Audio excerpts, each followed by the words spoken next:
Saya ulangi. Assalamualaikum warahmatullahi wabarakatuh.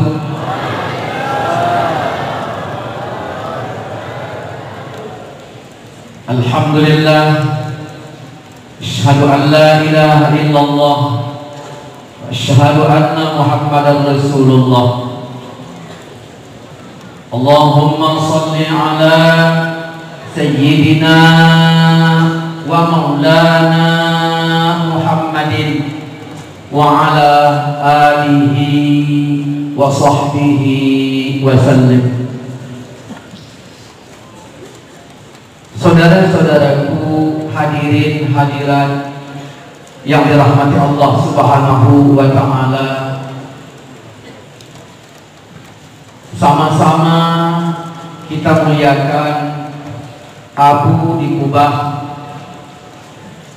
Abu ya pemimpin dayah ini, seluruh ulama yang hadir di tempat ini, para abu, para abi, abadi, walid, semuanya tanpa kecuali, dewan guru, seluruh yang ada di sini, semuanya seiman, seakidah yang dirahmati Allah Subhanahu wa ta'ala. Bersyukur kita kepada Allah atas segenap limpahan rahmatnya, nikmatnya maupun amanahnya. Berselawatlah kita kepada baginda Nabi kita Muhammad sallallahu alaihi wasallam. Kita mohonkan kepada Allah selawat yang kita bacakan kiranya disampaikan Allah kepada beliau. Kita berdoa kepada Allah semoga di akhirat kelak kita mendapatkan syafaatnya. Amin. Amin. Amin ya rabbal alamin. Kita berdoa kepada Allah semoga Allah membukakan hati kita, Allah berikan kita taufik dan hidayahnya, Allah tetapkan kita pada jalannya. Saudara-saudaraku, mari kita bacakan Ummul Quran Al-Fatihah. A'udzu billahi minasy syaithanir rajim. Bismillahirrahmanirrahim. Alhamdulillahi rabbil alamin. Ar-Rahmanir Rahim. Maliki yaumiddin. Iyyaka na'budu wa iyyaka nasta'in. Ihdinas siratal mustaqim. Siratal ladzina an'amta 'alaihim ghairil maghdubi 'alaihim waladdallin. Amin. Saudara-saudaraku, seiman sakidah yang dirahmati Allah Subhanahu wa ta'ala, saya bertanya kepada Mak, untuk apa Allah menciptakan bahu? Mak, untuk apa Allah menciptakan bahu? Apa jawabannya? Untuk apa Allah menciptakan bahu? Bahu ini tempat orang bersandar.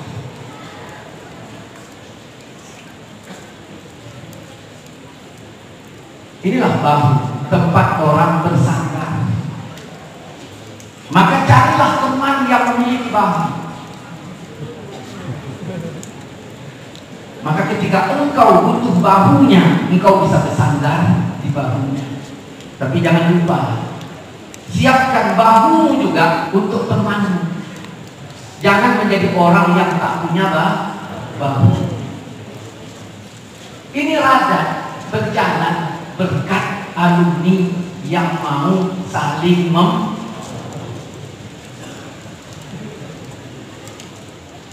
Saudara-saudaraku, seiman sakidah yang dirahmati Allah Subhanahu wa ta'ala, Allah mengatakan tilka darul akhirah, demikian negeri akhirat itu, naj'aluha, kami jadikan untuk orang la yuriduna uluwan, untuk orang yang gak pengen tinggi. Surga diciptakan untuk orang yang gak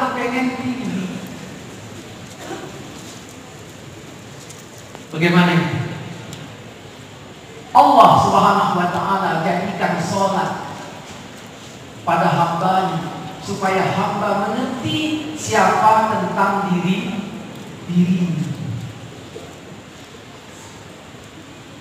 Sholat dari tinggi menuju rendah. Sholat dari berdiri menuju sujud. Sholat dari isi menuju nol. Sholat dari pikir menuju zikir. Ada orang berkata, Ustaz, aku tahajud tak pernah tinggal. Aku duha tak pernah tinggal. Bagus. Tapi aku tak tanyakan berapa yang sudah kau kerjakan. Hanya aku tanyakan dari sholat yang sudah banyak kau kerjakan, berapa nol yang sudah kau dapat?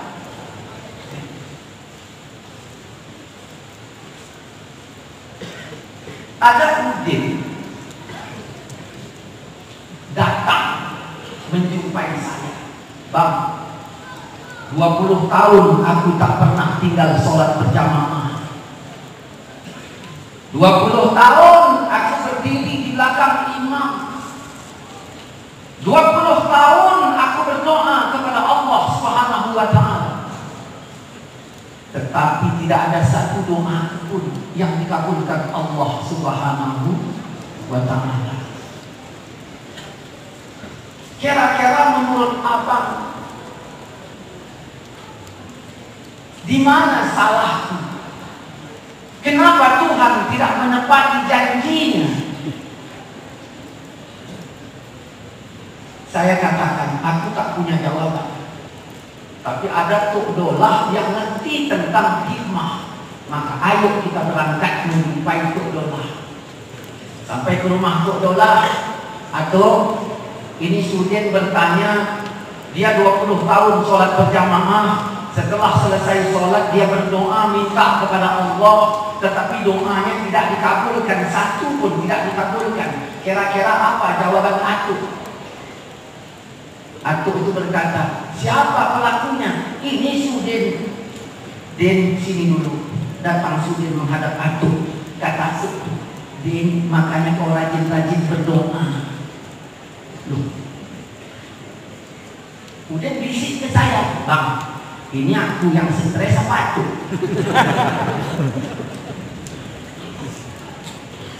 Aku berdoa 20 tahun gak dikabulkan Allah. Itu yang kutanya. Malah Atuk berkata, Den, makanya rajin-rajin kau berdoa. Ini yang stres aku apa Atuk? Jangan buruk sangka. Ternyata Sudin tak paham. Atuk menjawab posisi. Engkau telah meminta kepada Allah selama 20 tahun, tapi belum pernah berdoa kepadanya. Hanya minta. Ya, kan udah berdoa. Doa ini permohonan dari bawah ke atas. Itu doa. Tapi kalau dari atas ke bawah namanya perintah. Ketika engkau meminta kepada Tuhanmu, engkau di bawah atau di atas? Ini masalahnya. Maka inilah perlu ilmu Darussalam. Belajar sifat 20 yang namanya wahdani. Wahda, alif nun, ya, ta. 4 dibagi. Maka dari sini jadilah nafi 5 kam. Kam muttasil pada zat, munfasil pada zat, muttasil pada sifat, munfasil pada sifat, munfasil pada Allah esa 1. Di bawah 1 0. Di atas 1 berapa? 2. Kapan kau berdoa? bawah satu. Di situ kau tidak punya iri, tak punya dengki, nggak punya dia, nggak ada takabur, kosong semuanya kosong. Di situ kau nol, di situ kau berdoa kepada Tuhan. Berapa banyak orang yang mohon kepada Allah, tetapi dia bukan nol, malaikat dia dua di atas satu. Makin banyak permohonanmu kepada Tuhanmu, makin besar perintahmu kepada Allah. Di situ engkau telah bermaksiat kepada Tuhan. Saudara-saudaraku, seiman seakidah yang dirahmati Allah Subhanahu wa taala, adik-adikku sekalian, para santri dewan guru, jadilah kalian nol, supaya apa yang kalian mohon menjadi doa. Jangan kau jadi 2, jangan kau jadi 3, apalagi 4, 5 dan 6. Engkau jauh di atasnya. Maka ketika engkau meminta pada saat itu, bukan jadi doa, malah jadi perintah. Bagaimana mungkin Tuhan yang maha menguasai alam ini bisa kau perintah? Saudara-saudaraku, seiman seakidah yang dirahmati Allah Subhanahu wa taala, salat dari pikir menuju zikir. Saya berdiri, otak di mana? Di otak ini tempat mikir. Hati di mana? Di bawah. Di sini tempat zikir. Kau masih tinggi, maka dari pikir menuju zikir. Bagaimana itu? Dari tinggi menuju rendah, dari berdiri menuju sujud. Di saat sujud, otakmu di bawah, dadamu di atas. Di saat itulah zikirmu lebih tinggi dari pikir. Maka disebutlah sujud masa yang paling dekat dengan Allah.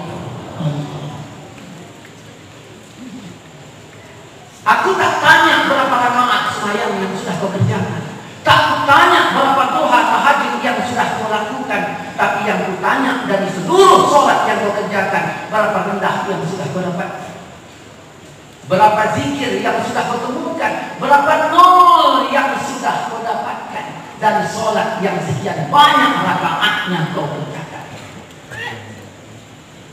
Saudara-saudaraku, seiman seakidah yang dirahmati Allah Subhanahu wa taala, menuju rendah, pikir menuju zikir. Kenapa? Di saat sujud zikir lebih tinggi dari pikir. Warisan siapakah ini? Allah menguji pikir dan zikir Nabi kita, Nabiullah Ibrahim. Anaknya lahir masih kecil, Allah uji pikir dan zikir Nabi kita Ibrahim. Allah perintahkan untuk diungsikan di tempat yang tak ada tanda-tanda kehidupan. Secara pikir, ayah mana yang tega? Tapi karena zikir Ibrahim lebih tinggi dari pikirnya, dia jalankan perintah Tuhan. Ketika anak dewasa, Allah perintahkan sembelih. Orang tua mana yang mau menyembelih anaknya? Tapi karena zikir Ibrahim lebih tinggi dari pikirnya, maka dia siap jalankan. Akhirnya Allah ganti dengan seekor. Allah katakan dalam Quran An-Nahl ayat 123, ikutilah milah Ibrahim. Maka Nabi Muhammad diuji oleh Allah ketika berangkat, ya, Isra dan Mi'raj, di Hidratul Qudus di alam mustawa. Apa kata Allah? Muhammad, lakukan sholat 50 kali, 50 waktu. Pikir mengatakan sehari semalam 24 jam. Perintah sholat berapa? 50. Secara pikir dapatnya? Tidak. Tapi Nabi Muhammad tak mikir. Nabi Muhammad zikir, siap jalankan perintah itu. Begitu turun ke langit yang ke-6 bertemu dengan Nabi Allah Musa. Nabi Musa ngajak mikir, maka akhirnya sholat itu jadilah 5 waktu. Subuh diambil dari Adam, zuhur diambil dari Daud, asar diambil dari Sulaiman, maghrib diambil dari Yakub. Karena seluruh nabi-nabi dahulu sholatnya satu waktu. Sholatnya Yakub, maghrib toh. Maka kalau ada lah, ya kan, santri di Darussalam semayangnya maghrib toh, nah umat Nabi Yakub nih. Isa semayangnya Nabi Yunus. Nabi Muhammad diwariskan 5, bahwa sholat itu mencegah dari keji dan munkar. Maka kemungkaran yang paling besar, rajin sujud tetap tinggi, rajin sujud tetap pikir, tidak sampai pada maqam zikir, rajin sujud tidak menemukan 0. Maka setiap kali dia berdoa menjadi perintahnya kepada Allah, bukan menjadi doanya dari bawah ke atas. Saudara-saudaraku seiman saqidah yang dirahmati Allah Subhanahu wa ta'ala. Makanya Fir'aun tinggi mengaku sebagai Tuhan. Allah tunjukkan kepada Fir'aun bahwa Fir'aun bukan Tuhan. Surga diciptakan untuk orang yang gak tinggi, yang gak pengen tinggi. Tapi Fir'aun ngaku tinggi. Allah tunjukkan bahwa Fir'aun tak tinggi, dia ngaku Tuhan. Bagaimana cara Allah? Keringkannya sungai Nil sekering-keringnya. Begitu sudah kering sungai Nil sekering-keringnya, datanglah masyarakat yang ada di pinggir sungai Nil unjuk rasa kepada Fir'aun. Wahai Fir'aun, kau kan ngaku Tuhan, ini sungai Nil sudah kering, kami tak lagi minum, mandi apalagi. Kalau memang betul Tuhan kau Fir'aun, tunjuk